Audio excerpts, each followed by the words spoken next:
Hello and welcome to the Gooner Talk, back again with you guys for another show for our second Expert Members podcast. This is the show in which I get three of my fantastic members who have helped support the channel and get it to the stage where you're fantastically seeing it now onto your screens and get their thoughts around a lot of the current Arsenal topics. And my God, have we got a lot to talk about at Arsenal at the moment. I mean, Coutinho's re-emerging, Thomas Partey stories have finally come out of the woodwork after what seems too long of silence in that regard.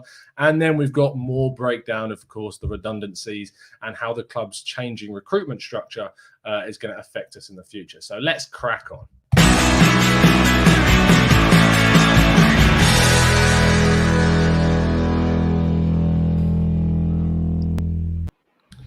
Hello to my wonderful expert members. I'm joined by three fantastic people. First of all, Jared, how are you doing, mate?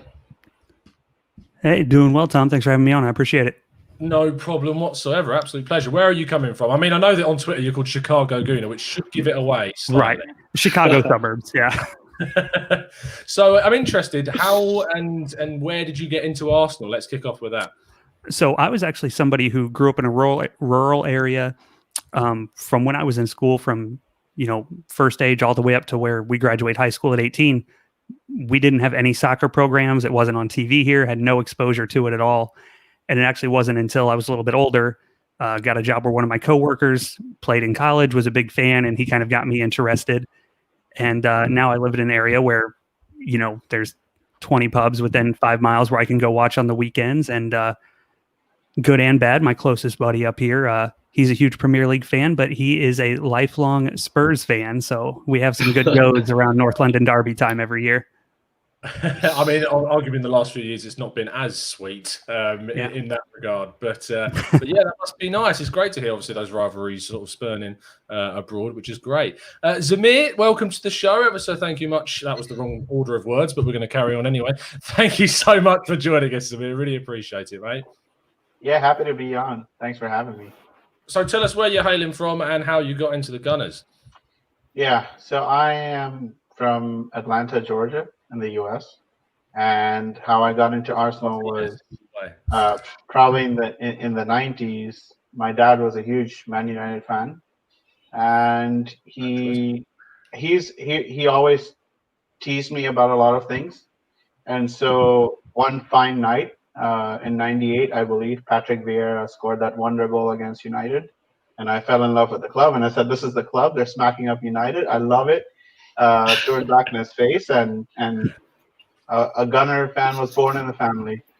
So family hatred has spurned your love of the Arsenal. I love that. That's great. Awesome stuff. And finally, Abdullah, tell us, where are you from, mate, and of course how you got into the Arsenal. I am from Mumbai, India. It's currently 1 a.m. in the night right now over here. So basically very similar to Zamir's story, actually. I grew up with an elder brother who would follow football. And in the late 90s, we would play NFS Hot Pursuit, NBA 99, FIFA 99. So it was always those teams, AC Milan, Inter Milan, Madrid, Barcelona, Arsenal, Manchester United. But I didn't think of it much till we came back to Bombay. And one day it was a Manchester United Arsenal game, 2002-2003 season. And my brother turns out to be a Manchester United fan. And I saw Man U and I just didn't like the look and everything about them. That's basically it. And I think we lost that game. I think we lost 2-1 or we drew 2-2. But still, I think it was, again, very similar to Zamir. Just the hatred towards Man U, sprung up the love for Arsenal. I love these stories. Absolutely fantastic. And speaking of which, if everyone that's watching jumps onto the website at some point this evening or morning or wherever you are in the world, then you can jump on and read a fantastic article that's been done by John with a Nigerian Arsenal fan. I'm going to get this wrong, and I apologise profusely. Called Ochekwu. I can't get it right. I don't know how to say his name. You know my pronunciations. I mean, I get so many people having a go. It took me a long time. We used to do tactical breakdowns talking about Portuguese players. We had Jose Miguel come on. Turns out his name is Jose Miguel, and I've been saying his name for the last 2 years. But that's fine. So everyone knows I pronounce people's names wrong. So I'm just happy these three words on at the moment. But of course, please do go check out John's piece. It's an amazing read and a really good story behind how Nigeria is adopting Arsenal Football Club. It's amazing stuff. But let's jump into the main reason why you guys are here, and that's, of course, to talk about the Arsenal, the club that we love. Jared, I'm going to start with you, mate. There's some interesting news dropping about a certain Brazilian. Now, we should levy this with a bit of a caveat, because it was tweeted out in the last few hours or so that apparently Coutinho has been shown round the training ground, or not necessarily been shown round, but he's done a Peter Rodden wingy, and he's driven himself down to the London Colney to get some talks going. But then there's also the other side, which is apparently he's been pictured today at Bayern Munich training camp. So who knows what's going on? But I'm interested to get your thoughts on Coutinho. It's one that if you had asked me 2 days ago if I thought it was likely to happen, I would have said no. I just don't see it. The finances, I think, will be difficult, especially if, we all believe what they're saying and we have a limited transfer budget this summer. I don't think it makes the most sense of all the signings that are out there. And right as I started to really believe that, I get on Twitter today and see, supposedly he's at Colney with his guys and taking a look around. So maybe it's one that will happen. He's one of those guys. There's no question that he's a talented player and there's a lot of ability there. We've seen what he can do in the Premier League. The issue for me just comes down to the cost. I think if we go to a 4-3-3, he comes in and plays left wing. I think he slots in just fine. If we play 4-2-3-1, obviously he can get in at the 10. So it's not an issue of ability or a spot to put him in. It's just down to the finances. Even if there's some sort of swap deal with Guendouzi, I don't see it working out real well. I mean, you're talking 20 plus million potentially for one season of him. If you're a team that supposedly has a very limited budget, I'm not sure that it's the move we should be going for this summer. It's interesting. Obviously, you guys know my thoughts on Coutinho. It's probably fairly well documented about what I've been saying on the channel about him. But what you said there, Jared, about like a 4-2-3-1, are you sort of in the camp that wants to see a number 10 re-established into the Arsenal side then? In general, no. I think if we could bring in the right players, I'd love to see us roll out a 4-3-3 every game next season. Type of 4-3-3. Yeah, that said, if we bring in a Coutinho and it sounds like Arteta wants to get Emile Smith-Rowe some games next year, I think if nothing else, maybe in some of the Europa League games, maybe some of the FA Cup games early on, we'll slot him in and plays a number 10 and see kind of how he fits in. But I think if Arteta had unlimited funds and could do whatever he wanted, I think 4-3-3 is what we'd be looking at for most every game. Yeah, I'm definitely in the same camp as you. I want to see that sort of industrious midfield of a 4-3-3, and seeing a number 6 with 2 8s is kind of where I see us going in the future, and hopefully we see Arteta do it. Zamir, talking then about Coutinho and continuing on this theme, what's your angle on it? I know you've been very vocal in our chat box with our shows about it. So this is your chance to hammer me into the ground about Coutinho. So here we go, mate. No, I think everyone makes the point that financially it's a bad move, right? But I think it was in our last podcast, someone said, who knows what the financial state of the club is really? Who knows how much money do we have to spend really? It could be that we, last summer we thought we were going to spend 40 million, and we did, but we brought in Pepe. Right. So who knows exactly what the structure is. Yeah. My view on Coutinho is, and I guess I'll ask the question to everyone listening, is he an upgrade over someone who we have in the squad right now? Like, do you think he slots in the squad right now? And I kind of want to open it up with that. My personal point of view, after reflecting on it, for a bit, potentially. It depends on the system. It depends what Arteta is thinking. And so that is kind of where my head is at. My preference would be for us to sign Thomas Partey first and foremost, and then worry about everyone else. Yeah, that's me being professional and not unmuting myself quick enough. It's a position on the pitch where I just think, and I get the idea around we need to improve central creativity and that we're very concentrated with most of those creative forces on the wide areas. But we know that to get into the top four, we need to be stopping conceding silly goals. We need to be more combative in the big games. And to do that, don't you think we need to improve in areas like another centre-back, even with Saliba coming in, like a better midfielder? Yeah. So that's where I was moving away from, the Coutinho argument to exactly what is it do we need to focus on in a transfer window first and foremost. If you can afford to bring in Coutinho, he's a quality player. I think all of us agree he's a quality player. The question is, where does he fit in our squad?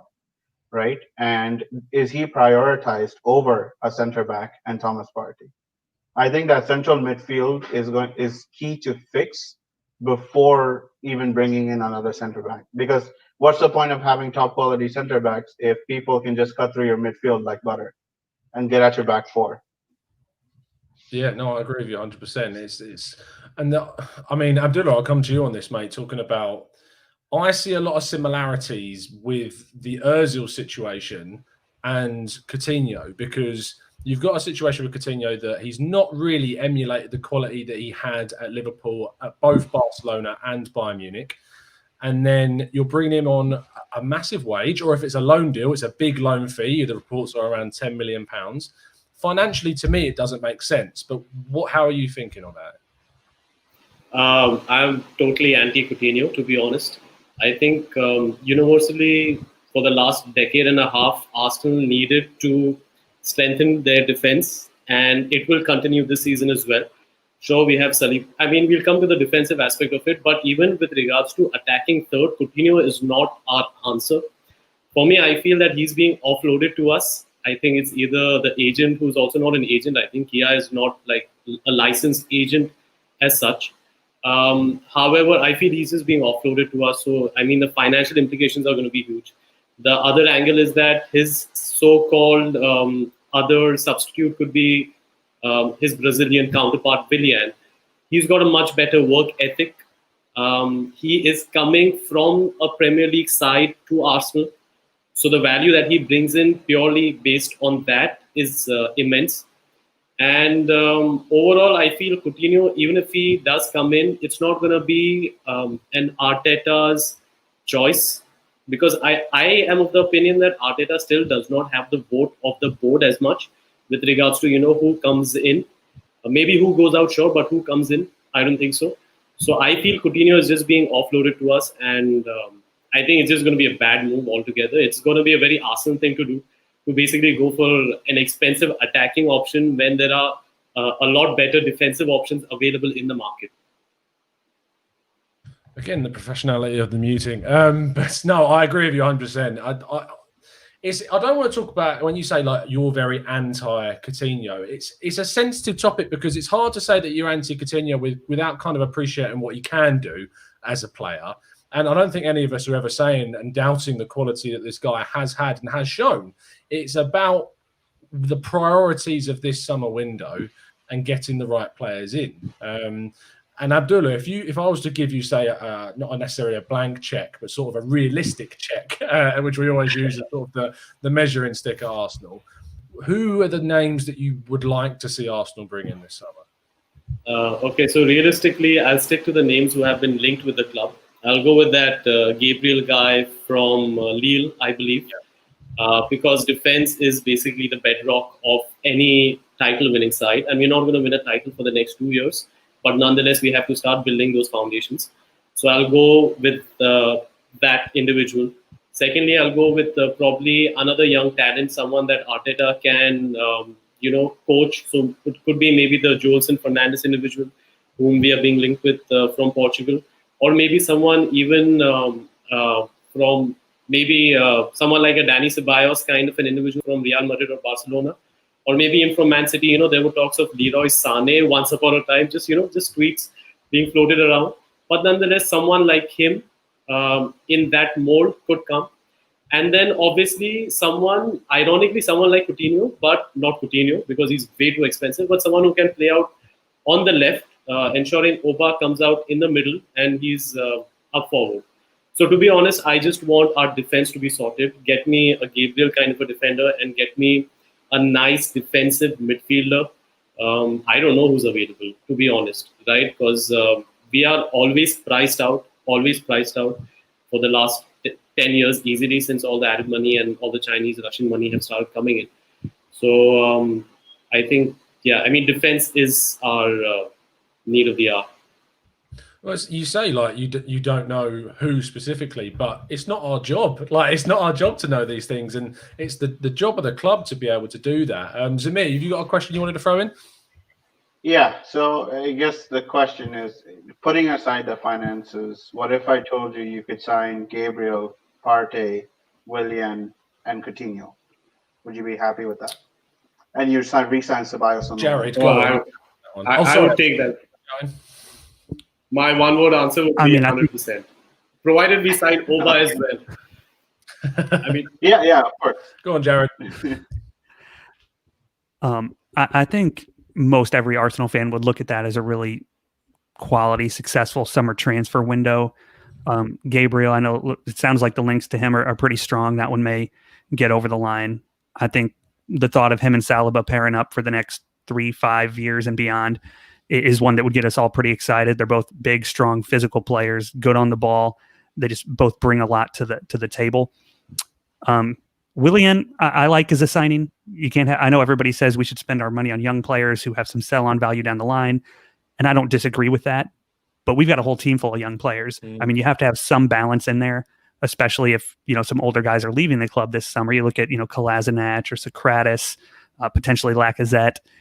If those guys leave, we've got a really, really young squad. So I think there's a good balance in having a guy who's not just good on the pitch, but a good locker room guy like Willian. I think that would help us out a lot. And then the other spot Partey, I think, is one that, again, we all would love to see come. Our midfield, I think, is the weakest point of the team. I know the defense and the back line gets a lot of stick. I think the midfield's more of an issue for us right now. And as far as what you'd want in a midfielder to shore that up, I think Partey checks just about every box. He's strong, he's physical, commands his position, protects the back four. There's just not a lot of negatives with him, and I think that would be a huge addition. So while I'm not as huge on Coutinho, I don't think anybody would say that that's not a successful summer window for Arsenal if they brought those four in. I think that those four is it's interesting because it would add a lot of depth to a team as well. Coutinho is very versatile, and if he was to come in, I mean, we always talk about it, and we can, in sort of a speculative way, we always talk about it as, I don't want this guy, I do want this guy. But we know if these guys do come in and they pull on that red and white shirt, we're going to get behind them. We're going to hope that they do as well as they can do, even if you necessarily didn't want them before they joined. And if you look at the positives, and obviously what you do is when they do sign, you start looking at the positives of what they actually could bring. So say if Coutinho was to sign, you start looking and thinking, well, if Aubameyang could play centrally, which I don't think he necessarily can greatly in Arteta's system, where he wants that central figure to kind of drop in and play as a second striker in a kind of way. But he could effectively play centrally, and Coutinho could go out wide. If we're lacking creativity centrally, we can move Coutinho into a number 10 position. And he did play on the left side of a midfield three at Liverpool in fits and spurts as well. So there's an argument he could play as a half 8/10. So there's a lot of options with him. Don't get me wrong. It's just, again, we always go back to the finances. Go on, Abdullah. Yeah, I think the beef with Coutinho is the money, undoubtedly. We can't take on such a big liability, especially on the back of what has just happened in the last 24 hours or so. And secondly, I think we will get better players. We'll get other players with a better work ethic, I feel, than Coutinho, because maybe there must be a reason as to why he was offloaded from Barca to Bayern. He went to Bayern, and even Munich does not want to hold on to him. So I think if we do get Coutinho, I mean, obviously, like you said, Tom, it'll be great. We will get behind him. But there are a lot of red flags, I feel, that a lot of us, I think, are feeling just generally about Felipe. Yeah, it will always come back to. And to be honest, in a weird way, it's kind of good because having you guys on the show and seeing people in the chat box realize that if I go back to when I was 18 or maybe slightly older than that, because I was immature until I still am mid-20s, and you get very excited when you hear big names like Coutinho come out and you suddenly think, oh my God, Arsenal are going to sign Coutinho, and your latest memory of him is, of course, smashing it in the Premier League with Liverpool, not really taken in the context of what's happened since then. But there are players out there like Panchetta Bonner says in his comment there about the priority should be Partey. Jared, in terms of a player like Partey, I don't know how much you, of course, have seen of Partey, but from watching tactical breakdowns and other videos on YouTube and compilations and stuff, you get a fairly good idea. Is he effectively the Vieira that we've been missing ever since he left? You know, I think he could be. I'm not sure he'll reach Vieira level, but he's got all the physical tools. The way he kind of commands that section of the field, of the pitch. And then I saw somebody in the comments, I think Panchetta said, you know, if we do have Gabriel and Saliba, a fairly young pairing at the center half position, that's the perfect guy to slot in front of him. Somebody who's a quality defender who commands that area and can really give those guys the protection that they're going to need, because as good as they are and as good as we think they are and hope they would be for us, they both are still fairly young. I think Gabriel's 22 and Saliba 19. So I think they're both very good, but I don't think we can count on them to come in and just completely command and dominate every game. I think a guy like Partey slotted in front of them would really set them up for success. It's really interesting looking at sort of the midfield options that have been presented to us, because you look at sort of the stature of Partey. We signed Lucas Torreira to be the guy that was going to transform our midfield sort of going forwards. We thought he came in as this little terrier at the back. There was loads of comparisons with Kante because they're both quite diminutive in their stature, low centre of gravity, good like stamina and pace around that sort of area of the pitch. But it never really took off. And I feel that Arsenal have always been lacking this Partey style, industrious, strong, intimidating guy in the not only in the dressing room but in the tunnel before the game. And Arsenal have kind of lacked those characters. And he's versatile as well. We talked about Coutinho being versatile, but since Atletico Madrid, of course, sold Rodri to Manchester City this season, they never really replaced him. And so that's meant that Partey dropped from the more centre midfield position that he was playing into a slightly deeper defensive midfield position this season. And it does show that he could play as either a 6 or an 8 for Arsenal. And I think that is something that Arteta will like. The other name, and I'm seeing TD Shifts in the chat is talking about and asking our thoughts on Aouar. Now, on one, I don't know how to pronounce his name properly. Surprise, surprise. Secondly, I don't watch too much Liga. I know that everyone raves about him because I reckon he probably got a good card on FIFA this year. I've genuinely not seen too many links with Arsenal and him, but I keep seeing his name in fan spheres and fan circles being brought up as an option. I'm going to open this up to any of you guys because I don't know how well you know the player. Has any of you watched Aouar? Are any of you in the know about what type of player he is out of interest? This is where everyone's silent because no one knows. Zamir, have you heard of this guy? Oh, sorry, Abdullah, go on. You were talking first. No, I mean, the only thing that I came across was today. And that too, it was through those ridiculous fan forums or gossip, Twitter sites. So I looked up and I did some background research. And I think the clubs that he is being associated with, it was like Dash and Arsenal. And the other two Dash clubs are the ones who overpay for talent. So even if he were to exit Lyon, it's not going to be to Arsenal. And again, it's going to be the same scene, with Coutinho, like probably an overpriced talent as of now for us. Zamir, what are your thoughts on Aouar? Yeah, I don't watch Ligue 1 either, to be fair. And I don't really know him that one's called. But for me, I wanted to touch on just 2 points that I think Abdullah brought up earlier, and you brought up, Tom, was that one, we brought in Lucas Torreira to transform our midfield. But if you remember, Unai Emery wanted Zonzi in midfield. He wanted that big, athletic guy who could sit in front of the back four. And the board didn't go out to get him, and they got Torreira instead. And Abdullah brought up a point earlier that if they're not fully bought in to what Arteta wants, he feels, and I believe actually the same thing. So if they don't sign the player that he wants for that midfield role, it doesn't matter who we plug in.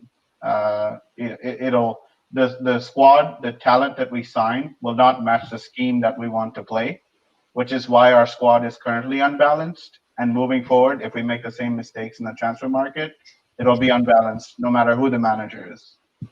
So actually, I have a question on this, on the aspect of balance. I feel since I've seen Arsenal suffer defensively for so many years, wouldn't we rather be balanced more towards the defense than the attack, which has been the case all this while? Like attacking prowess has been right up there for a lot many years, even under Wenger. But defensively, we've just absolutely been garbage. So wouldn't we like to be more defensively, tighter and be someone who lets in, a goal here or there, as opposed to, Newcastle just coming from 4 goals down and banging, all of those memories coming back. So with regards to the balance, wouldn't we rather have?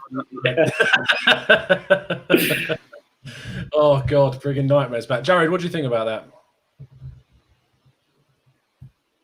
Yeah, I kind of agree with both. I would much rather a focus on the defensive half.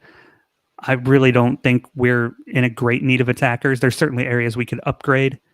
I think, for example, Willian signing, I think and I don't dislike Reece Nelson, but I don't think there's any question that right now the more impactful player on the pitch is going to be Willian. So I look at that as an upgrade, but I would much rather see all of our other resources pushed from midfield and back. And also, it kind of depends on who we sell this summer, which it sounds like about half the team is, on the market potentially, depending on who's buying and what numbers they're throwing out. But the guys I hear about leaving are also on the defensive side too. So just in numbers, we're going to lose a few guys there. And I think it's much more important to, as nice as Coutinho is, he's a good player. He would give us goals out on the left, potentially from midfield. All those things are great. I just don't see it as what we should be going for. If we really are unlimited funds. That said, they told us, 40 million-ish last summer. And, here comes Saliba, Tierney, and Pepe as well. So, I think we're all crossing our fingers something like that would happen again this summer, but I'm just not, I'm not counting on it until I see it. Yeah, of course, last year was COVID-free, and this year is a completely different ballpark with that situation continuously having an impact on not just us, of course, but lots of other clubs. And speaking of which, this is a good segue into sort of the other topic which we want to talk about, because it's a very relevant topic right now. It's important that I feel that as fans, as many people get their say on this. And I think people have had very differing views, it's fair to say, in this sort of area of it's difficult to put it in such a sensitive way because people have lost their jobs. I know someone that heard from Brian McDermott, and apparently he's absolutely gutted, and he's pretty devastated that he's lost his job, as I'm sure a lot of other people are within the club. And I'm sure there's a lot of people, and I wrote about it on the blog, about that there's going to be some people there that have amazing jobs like Kajagal that will be picked up by another club.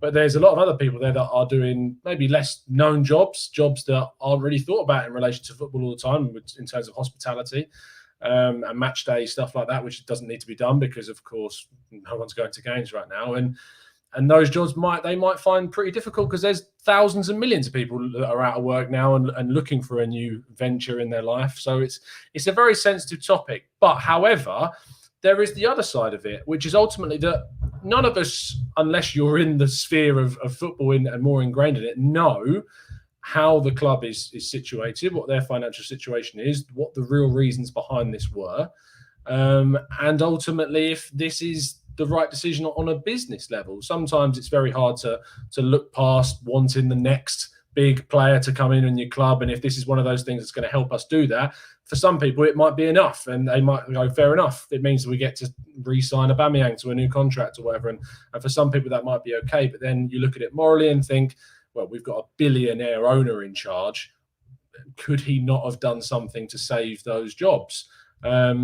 but it's a very difficult topic, and that's why I've got three people to talk about a very difficult topic on. Zamir, I'm going to start with you, mate. What was your initial reaction when you saw the statement on the club website, and how have you reflected over it the last couple of days? Yeah. I think my initial reaction was, why did the players take a pay cut? You know, we asked the players to take a pay cut. They took a pay cut. And this is not the result that they were promised or they were told, essentially. From everything that I've read, there's a disconnect there. And I think since then, you're spot on, Tom. There's two ways to look at it, right? One is a very corporate sense, meaning I've let go of these people, but I can sign players and improve my squad and bring in more finances by winning more. The other part is I have a billionaire owner who could have saved these 55 jobs. So why didn't he? What was the reason behind it? I think, my personal view is more towards the second. We're Arsenal. We always pride ourselves on doing things the right way. And I don't know. I disagreed with the move, but that's up to the club. I'm not in a position to say anything or do anything except voice my own opinion on this. Yeah, I mean, Melly raises a good point. It might have been a case where more people could have lost their jobs. And if the players hadn't taken a pay cut, we might have seen further redundancies. And I saw there's also the other side. Jared, I'll come to you on this. I'm scrolling back through our WhatsApp group because there was an amazing statistic. I found it now. That Mike from the Gooners pod put in, and he said, are Arsenal actually overstaffed? Non-footballing related staff per club, according to the last accounts. Liverpool have 675, Man United have 549. Arsenal did have 547, and that's now dropped to 492. But below that, Spurs only have 317, Chelsea have 283, and Manchester City, surprisingly, only have 239. And then there's this other angle that is that Edu has looked at the scouting department. He's done an overall sort of summary of it and thought we don't need this many people in this sort of old-fashioned scouts in every other country. We can do a much more streamlined, data-driven approach. What are your thoughts around the change in sort of the recruitment structure? And are you worried or are you intrigued by what will happen next? In general, I'm a pretty optimistic fan. I'll give them the wait and see approach. Anytime you have people losing their jobs at all, let alone during coronavirus and the way the job market is there, it is a bad thing. I haven't seen the breakdown of exactly what each of those positions were that were deemed redundant. As technology advances, I think every company out there, there's just situations where you don't need the same amount of people as you did before.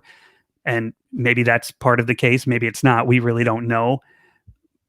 But I think it's also worth noting, we mentioned earlier, all companies are facing setbacks and financial difficulty potentially. And Arsenal has one of the highest game day revenues of any team in the Premier League. We might even be the highest. So while it hits everybody not having fans in the stadiums, it's going to hit us a little bit harder than everybody else because of it. So, I think that's probably something else to consider. But it all comes back, I think, to our self-sustaining business model. And I think we as fans, and we would probably all agree, we don't like the announcement of the redundancies. It's not a good look. We hate to see people lose their jobs and all of those things. But I think we're all are familiar enough with KSE at this point to understand that we look at the team through, the eyes of a fan and what we would like to see done. That's just not the way they do it. They have purchased the business to build equity and make money on it, and that's their primary goal. They're not necessarily fans in the same way that, all of us on here, and I'm sure all the people listening are. And, we don't like to hear that because we want people who are as passionate about the club and want it to be successful the same way we do. But they come at it from a different way, and I don't think that's the approach they have. I think they want us to win, but I think that's secondary to, Arsenal as a whole building equity and making money for them. Yeah, Alfred says a really good point here. He says, in the end, Arsenal is a business. That's why none of us are billionaires, obviously, because billionaires clearly don't have the same morals that we do. I mean, you just have to look at Jeff Bezos at the moment to understand that sort of stuff. But it's tough. And you're right, Alfred. In the end, it is a business. But it doesn't mean that you shouldn't look at things in a certain way, and you shouldn't sometimes consider the moral aspects of things and the human element of it as well. Abdullah, in terms of agent side of things, this is sort of a growing institution within the club ever since Raul became head of football. He's got his mates, Kia Jarabjian, we know very well. George Mendes was obviously involved with the Pepe signing, was used as sort of an advisor in that sense. Arsenal are getting into bed, metaphorically, with a lot of agents now, and maybe not even a lot, but actually quite specifically 1 or 2 or 3. What are your thoughts around agents, and are you against it, or do you think it can actually be beneficial? Firstly, is it George or is it Jorge Mendes? It might be Jorge. I mean, you know, it might be. Yeah, it might be Jorge. I think the world of football has evolved a lot in the last, again, decade, probably, with a lot of influx of just huge amounts of money, right from the Middle East to Russia to China, America in our case.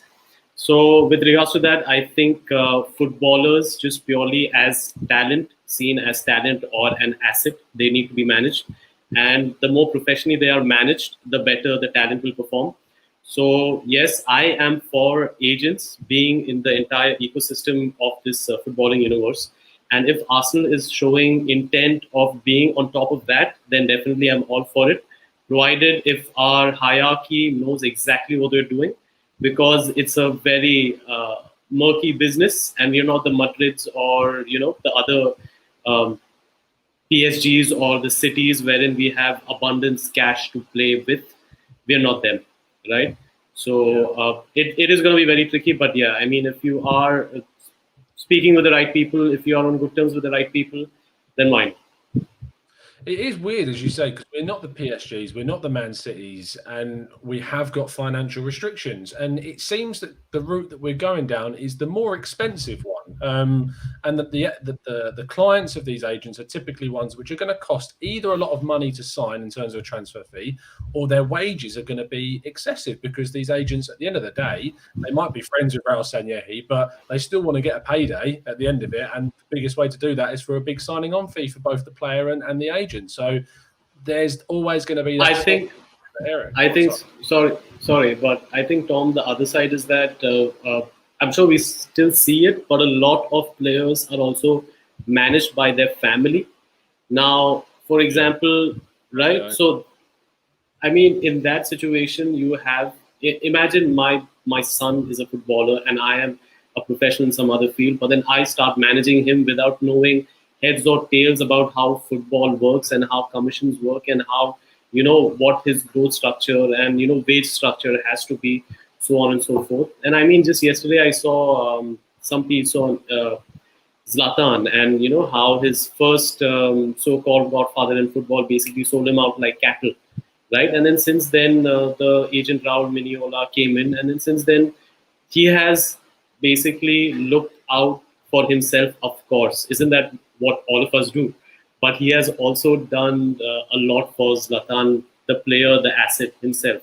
And sure, if the asset is there on the market, then the person who is out there to purchase it, they will have to pay a premium. And I think we, as Arsenal, we cannot now continue hiding in the shadows and just constantly looking for a good bargain. Sometimes, like maybe last season, we thought that Pepe, yes, he's a little expensive, but sure, why not? Let's just take a punt on him. And I think this punt we need to keep taking. Like it shouldn't be like we took on Ozil in 2013 and then Pepe in 2019, and then next we go after someone big in 2025. So it is expensive, but I think that's the way to go.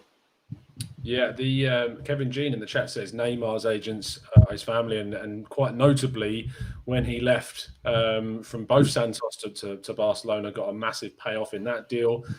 Moving from Barcelona to PSG, his dad got a massive payoff in that deal. And I completely take your point. There are instances where these sort of family-led agencies are basically taking a lot of money for themselves and maybe not necessarily looking out for what's best for their own child, which is really concerning. But I mean, let's look ahead then, because it's most likely that Arsenal we'll still continue to sign young talent, as a lot of people have said in the chat.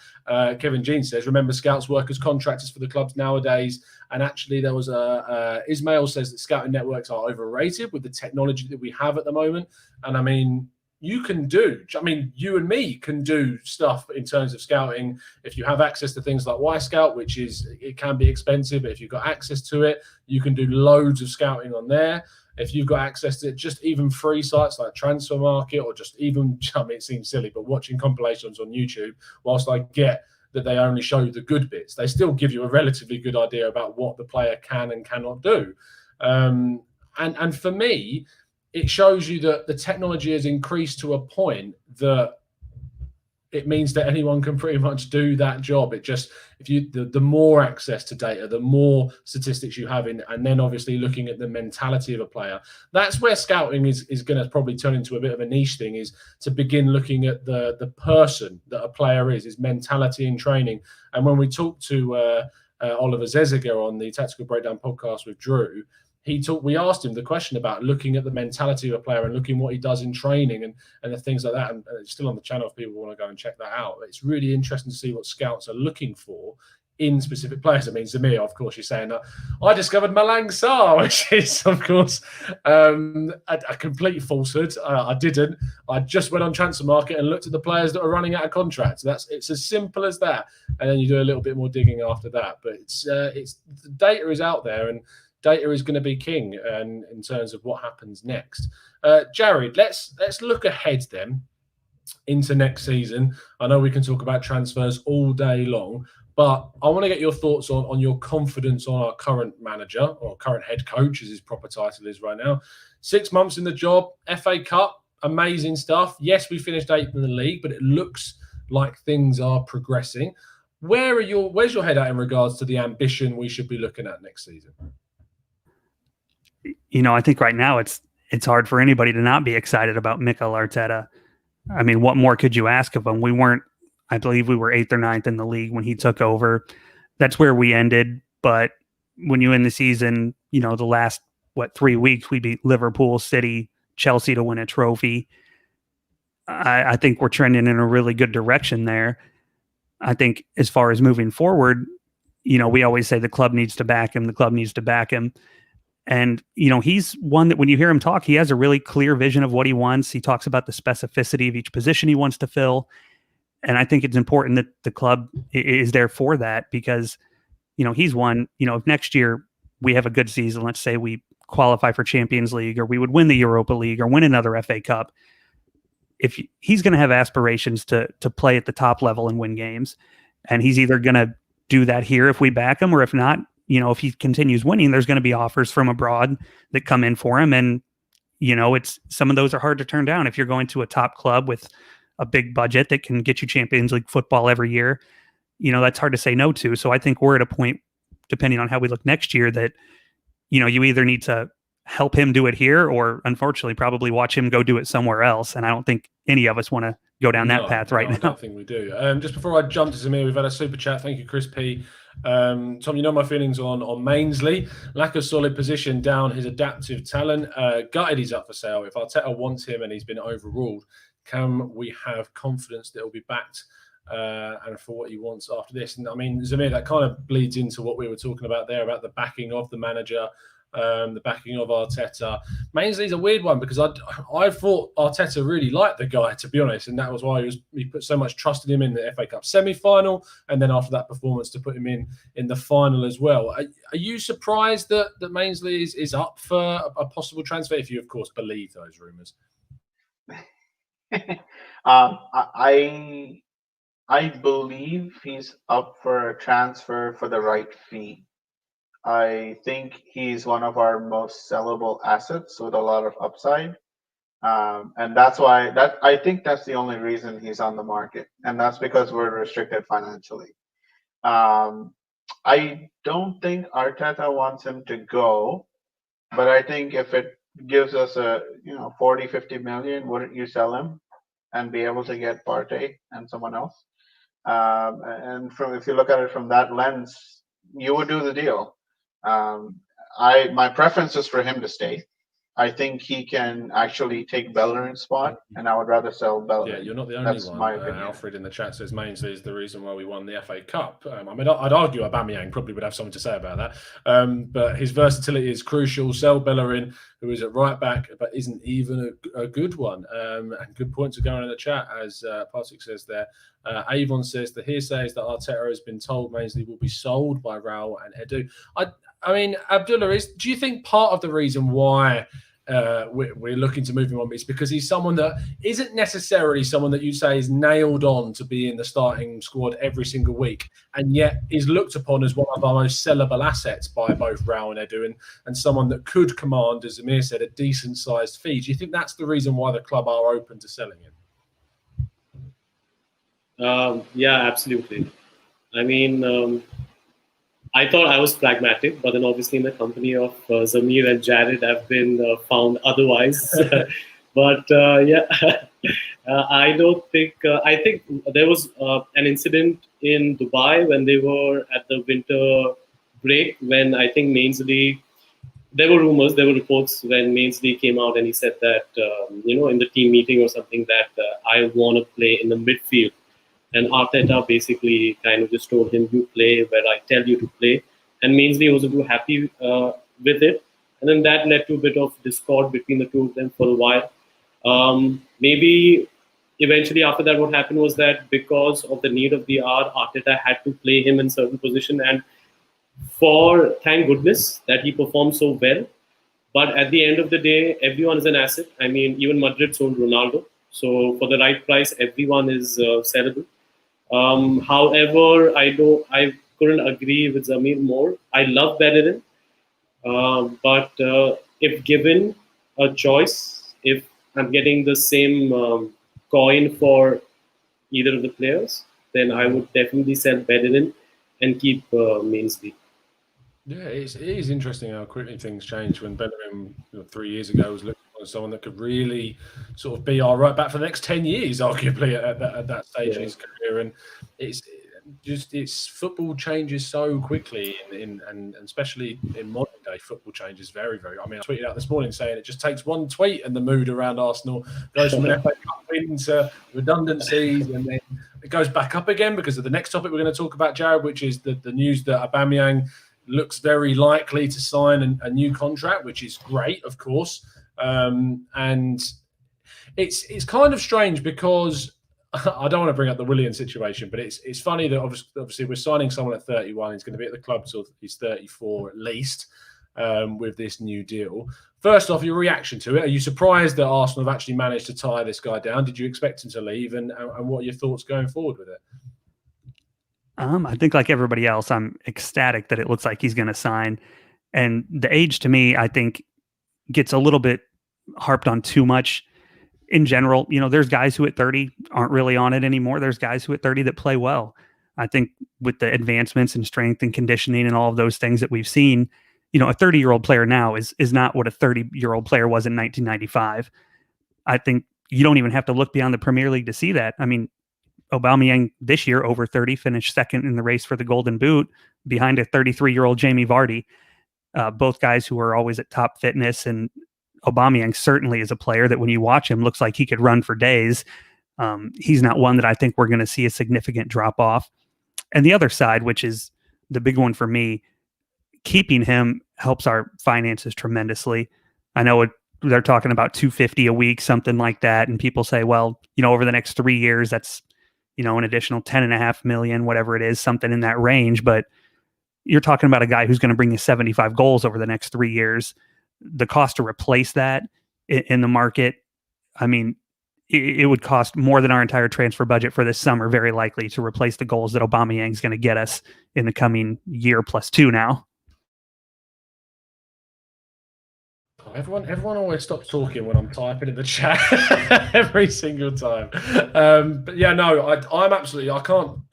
If you'd have looked 6 months ago when we were talking to Graham Hunter on the show about Aubameyang, and he was telling us about the links between Barcelona and Aubameyang's people are effectively sounded out the club as looking to move away. And at the time, we were in a very, very different stage mentally just coming off the back of Unai Emery's sacking. Arteta was still very new, a lot of questions and assumptions being made. And if you're a 31-year-old player that knows you've got one big contract left really in your career at a top club, of course, you might see a bigger contract elsewhere, but at a top club like Arsenal in a top league, it was a really important decision. And Zamir, does it kind of show you that, in a way, that Arteta has not only been able to change and improve players, but also convince the likes of Aubameyang that this is the right place to be?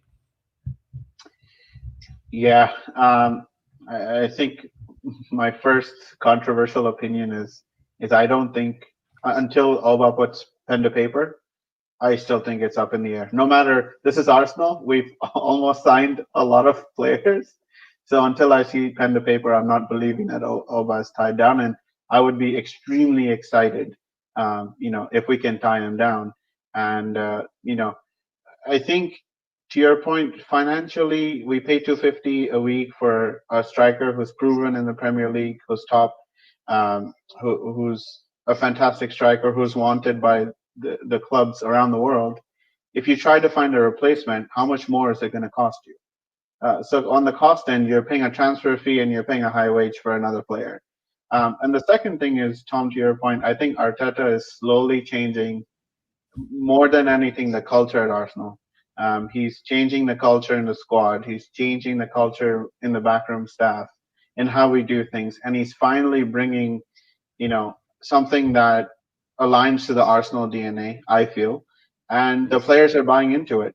His vision, even before we won the FA Cup, there were rumors that Oba was leaning towards staying.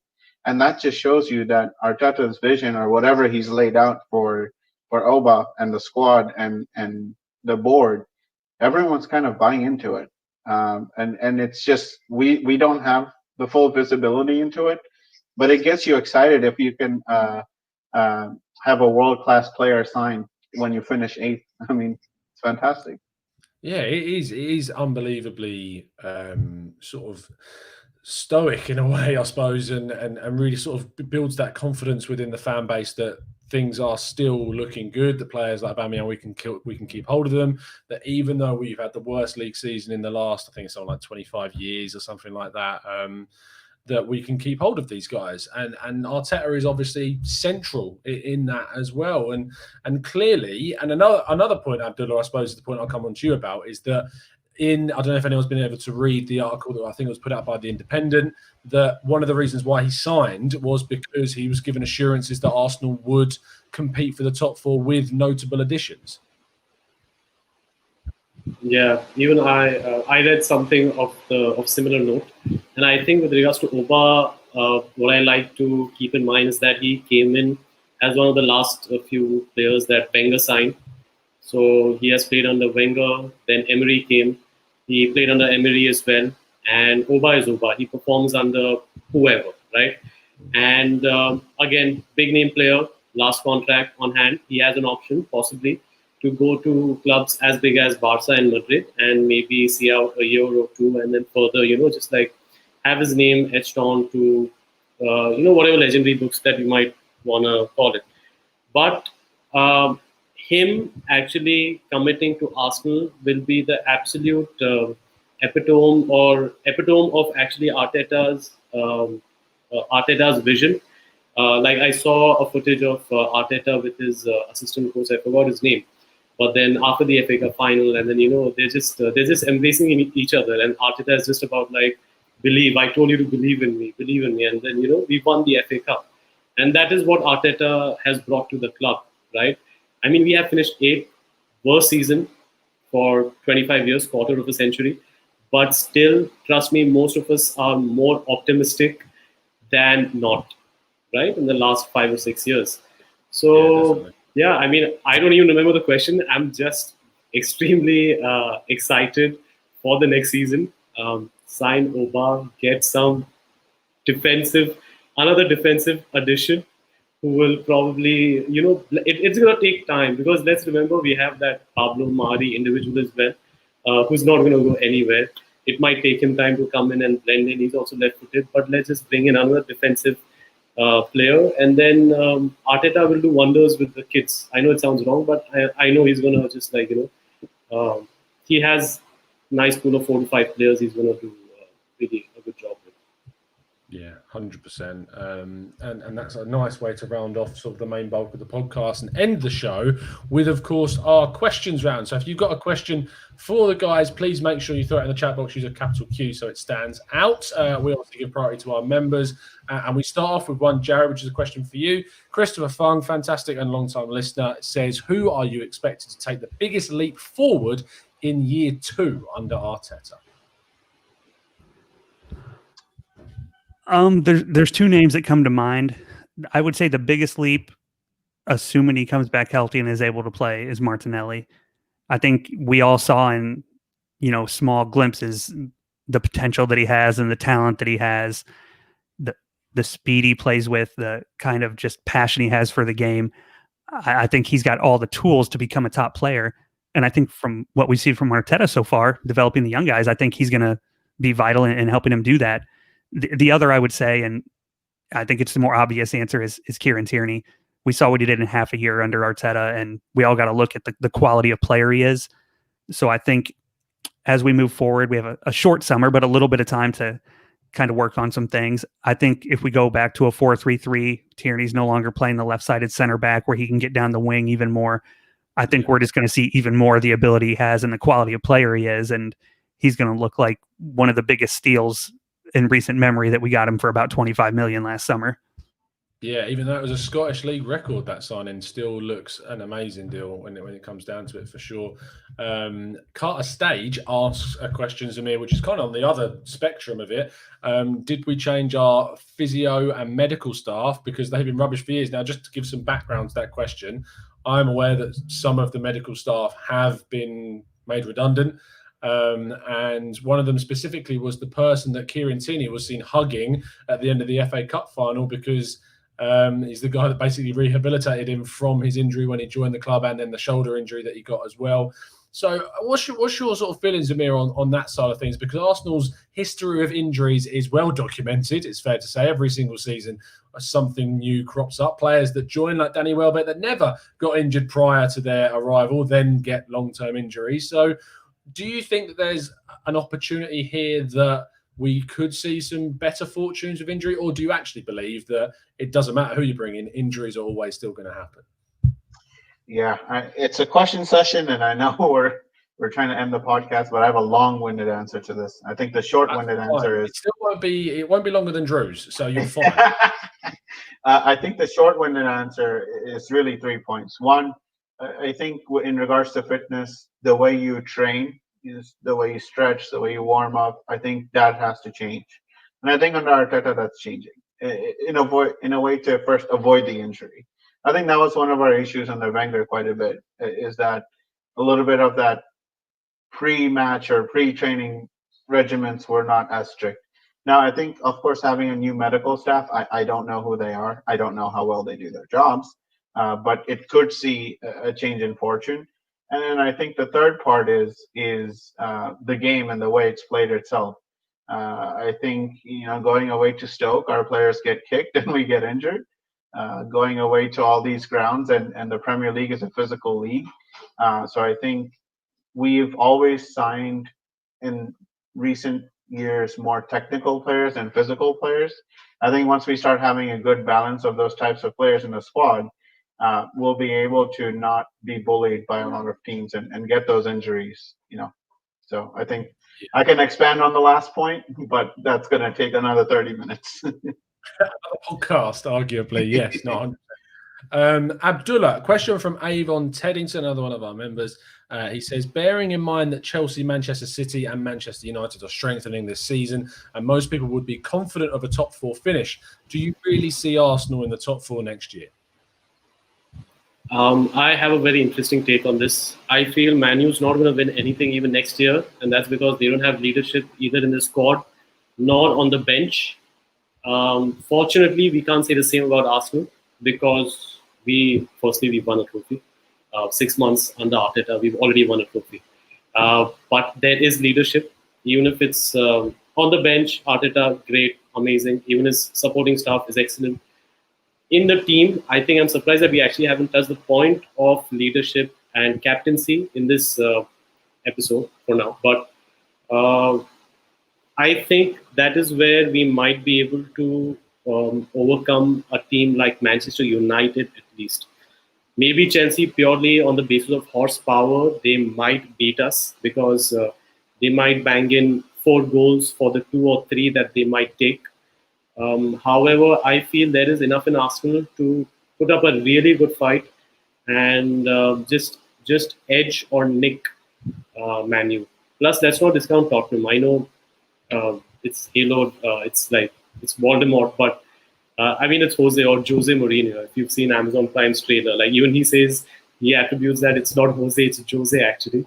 His name, the way his name is pronounced. But yeah. I think a good season for us next season would be to get in the Champions League the following season. Whether we finish in the top 4 or we win Europa, I think finishing the top 4 is more difficult than winning Europa. But I think we can. Yeah. I think I 100% agree with you. Winning the Europa is an easier route for me than the top 4 is. We obviously nearly did it when we played Chelsea in the final 2 seasons ago now. To finish in the top 4, you've got to finish above some really good teams. You look what Leicester are doing with the way that they're being managed, and of course they trailed off the end of last season because of course the injuries to Maddison and Pereira and Chilwell really cost them at the end of that year. You look at what Wolves are doing and how they're investing. They won't have European football next season unless they win the Europa League this year, which means that they'll be able to focus even more heavily on the Premier League, which will make them better. And you can't see their top players really leaving at the moment with the way that they're being managed. And you've got to finish past Spurs. That we laugh at Spurs all the time, but it'll be naive to just completely write them off. Sheffield United had an amazing season this year as well, and we only just about finished above them. And then you've got the big guys of Chelsea and Liverpool, Manchester City, Manchester United. And Everton are always trying to push up as well, but don't seem to quite have it at the moment. So there are loads of teams to try and get above when it comes to that. We're going to have one more round of questions, and then we're going to wrap things up. So, because I'm well aware that Abdullah's it's way past his bedtime. I mean, that's now 2 a.m. in the morning over there. Jared Carter Stage says, I say we win a Europa over top 4. That's how he thinks it is. Do you think that Europa is an easier route? Are you agreeing with that? Yeah, in some years, yes. And, it depends on who falls out of Champions League and kind of goes in there. But, you look at Liverpool, City, United, Chelsea above us already, plus, everyone else you mentioned, and we know how deep the Premier League is. And then I look at the final 4 of Europa League coming up. It's hard to say that, if it was this year's Europa League, it wouldn't have been easier to win. I mean, United's still in. Wolves are a good side, but certainly beating them in a Europa League format, I think would be easier than beating one of those other teams over the entire season to finish top 4 in the Premier League. Yeah, absolutely. Good stuff. Glenn Cook, Zamir asks, Arteta has spoke highly of Tyrese John-Jules. Do you see him overtaking Eddie's role in next season or 2? I feel Jules offers you a bit more than Nketiah does. No. I think Arteta is going to have a lot of patience with the youth. I think Eddie has had more experience, and I think Arteta trusts Eddie, especially since the amount of games he's played. Obviously, we know what happened against Leicester, but prior to that, Eddie was on fire. So I don't think so. I think John-Jules will have a role to play in the cup games, assuming he doesn't go out on loan again. But I don't think he'll be in front of Eddie next season. Okay, that's fair enough. O'Malley's asking when the fixtures have been announced. I don't actually know. I haven't seen a date released of when are we going to get our fixtures. I think that is certainly obviously going to be the next big thing. And Abdullah, to finish off the show, Carl Hellberg brings us full circle and says, is Coutinho a safety net for if we can't secure Ceballos for another season or more? If I had to choose a side, I would say no. Because it took Ceballos some time to fit into Arsenal, even though it was under 2 different managers. But it still took him some time. And sure, Coutinho has played in England, but he has been away for, I think, 4 years now. So, and Premier League, I think, moves fastest. Like, it evolves or progresses fastest amongst all the leagues, across Europe. So yeah, I don't think it's really a safety net. I don't think so. No, I agree with you. I don't think that, and I mean, Zamir brings it up in our private chat about the fact that he can't play that same role. And I think Sabas has surprised everyone this season with how good defensively he's been. And he was up, I think, in the FA Cup final. There was a graphic that came out saying he was top of tackles for the last 6 months of the season. It was unbelievable how much he has done. I did see a final question from Christopher Fung, which was very well timed. I will find it in just a second, but effectively, he was asking the question, should he become an expert member? And the answer to that is obviously yes, you should become an expert member, because you could be one of these guys right here on the show. And that leads me quite nicely into thanking them for taking the time out of their evening for coming on. So Jared, first of all, thank you so much, mate, for coming on. You've been fantastic. Tell people where they can find you. Not where you live. Don't do that. That's Yeah, no, thanks a lot for having me. It was a lot of fun. I think I'm not sure if it's still up on the screen, but yeah, you can follow me on Twitter. It's Chicago Gooner. It's at JC_AFC. I love that you had to check then. You're like, what's my at again? It took me a minute. Yeah, 100%. Well, thank you, Jared. Genuinely really appreciate your time, and you've been fantastic. Zamir, equally so. Thank you so much for coming on. Tell many people where they can find you. You can find me on Twitter at ZeusForLife34. I put my YouTube handle on there in case you want to message me on there. But Tom, thank you so much. Abdullah, Jared, great to have you as podcast partners on the show. Awesome. Yes. Likewise. 100%. Abdullah, finally, massive thank you to you as well. I'm sorry about the bedtime joke, but it is 2 a.m. over there now. That is some commitment to Arsenal. Oh, I've realised I've not unmuted you. I did the whole show. I did it flawlessly. Go on, mate. No, firstly, thanks a lot, Tom, for actually having me on. And likewise, Jared and Zamir, great co-participants in this podcast. We all know Tom is actually a delight just to listen to. And for us, for the first time, to actually be in conversation with you, it's amazing. And yeah, I'm looking forward. I'm going to be the first one each time, you put out that advertisement. I'm going to put my name down. Yeah, don't worry. Awesome stuff. Yeah, of course, your name will definitely come back round, I'm sure. If there are currently expert members out there, speaking of which, throwing them up on the screen right now. Thank you ever so much to all of them.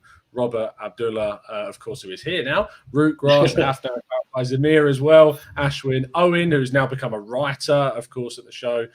Mike, Carl, Gary, Matt, from Dull Square to Where, also Glenn Mosaic, PMHK, Brian Robles, and of course, Jared as well. So thank you to everyone that's helped support the channel. If you do think that you can cut your teeth as well as these guys can on the show, because they've been absolutely fantastic this evening, then do sign up as an expert member. Every single month we do these, and of course that means that you can have your chance to come on every single month. If there's enough interest, we'll do more than once a month, but at the moment it's going really well with just the one, but I'm sure there'll be more opportunities as things go through. I know there are quite a few people that did ask that were just a little bit too late this month, but I'm sure your time will come around next month as well. Thank you ever so much for tuning in. If you could drop the video a like, I'd really would appreciate it. And of course, if you can subscribe to the channel if you're new around here, check out all the latest articles. Speaking of which, Drew has been nattering me in my ear to try and get some more guest pieces. So if there's anyone out there that thinks they can cut their teeth at writing, thinks they've got a real knack for the thing, has got a really good idea about what they would like to write about, hit me up with a DM at the Gooner Talk TV or Drew at FM Lera, and you'll be able to find all of the stuff regarding how you might be able to get involved with that too. So see you again very soon, and as always, what is it, boys? How do we finish the show? Up the Arsenal. Up the Arsenal. Okay, I'm new around here, so I don't know. Awesome. Up the Arsenal, boys.